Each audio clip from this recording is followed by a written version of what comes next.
Today I have a brief book review for you. The book is The Subtle Art of Not Giving at F***, A Counterintuitive Approach to Living a Good Life by Mark Manson. I thought it was kind of a fun book to read. I really loved the title and the premise, what this was all about. It was a 200 plus page book that I thought he could have written in 20 pages, but really you can't sell a lot of books and get rich if you sell a 20-page book. So there's a lot of filler. I'm not opposed to the swear words. In fact, I think it's healthy to use swear words in the right context and even scream swear words. I mean, I think it's very cathartic and healthy. But one thing about the book, there was so much of this F word used that it kind of got distracting and even detracted from the message somewhat. That being said, I thought it was a good book and I liked the message.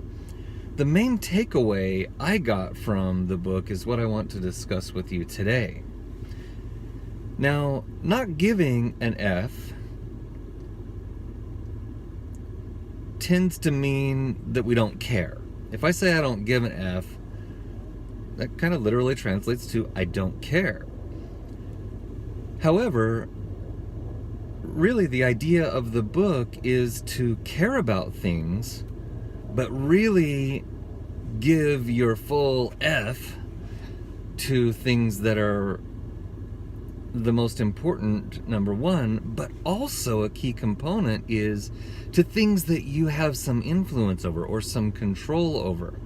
For example, this isn't an example in the book, I don't think, but when I think of it, I really don't give an F about President Trump, what he's tweeting today, or whatever he's saying or doing. I care about it, but I can't get emotionally invested in it because there's nothing I can do about it. The same with, let's say, North Korea. It's, I guess, okay to know about it and care about it, but I'm not going to get so stressed out and upset that it's going to ruin my day and I'm going to lose sleep over it because there's nothing really I can do about it unless I get active in politics and insert myself in that situation where giving an F to it could make a difference. But in my current life, when I see something on the news, I can't let it affect me so much. I can care about my community and I can care about the country and President Trump and all that, but really giving an F to it is a waste of a perfectly good F. All right. For me, when I was reading the book, I turned the F word into turkey because it was easier for me to visualize having a stockpile of a limited number of turkeys that I could give. So let's say I've got a big freezer in my garage, a deep freezer that's filled with frozen turkeys. There's a finite number of turkeys in there. And I have to decide what causes or what situations I'm going to put a turkey on. I'm going to give a turkey or I'm going to invest a turkey. Now, I love my kids. I care about my kids. I sincerely do.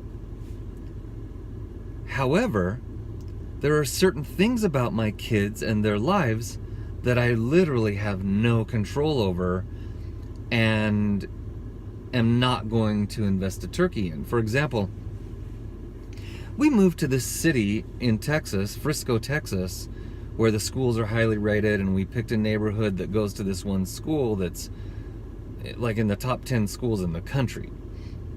It's a wonderful school. My wife and I have met, the staff, things like that.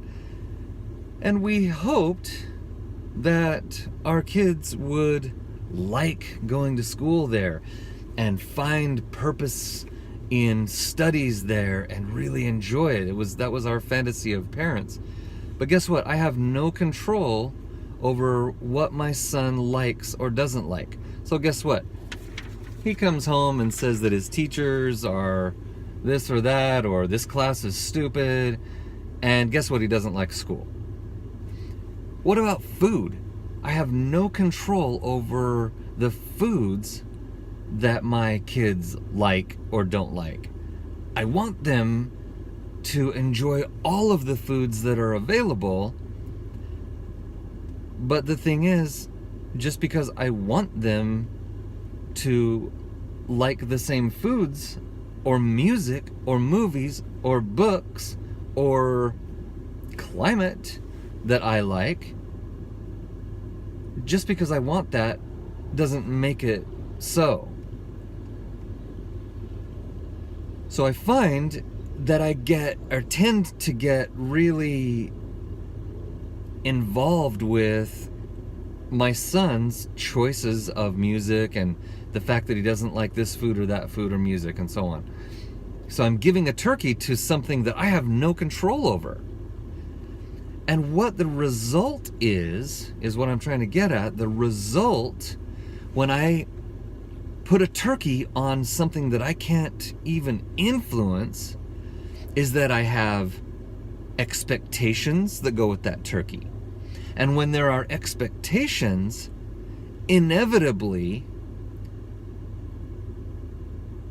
the result is that I end up with resentment, anger, disappointment, maybe a little jealousy sometimes, but a gamut of negative emotions that go along with that. If I put a turkey on President Trump and then suddenly I have some expectations of what I think his behavior should be, and when he turns around and does something that's outside of those expectations, I get angry, I get resentful, I get disappointed. And the same thing could apply to so many situations. Your employer, my employer, traffic. When I leave to go to work, I have an expectation that I want traffic to be a certain way. And if I put too big of a turkey on what the traffic is, by the time I get to work, I am angry. The key is to let go. Do not give a full, beautiful turkey to something that you can't control. Traffic, your employer's way of doing business, things like that are completely outside your control. There's just no benefit to you in putting a whole turkey on it. Sure, you care. I care what my employer does. I care how my employer runs the business. But I have to back up a little bit and not put a turkey on that. Not really give an F.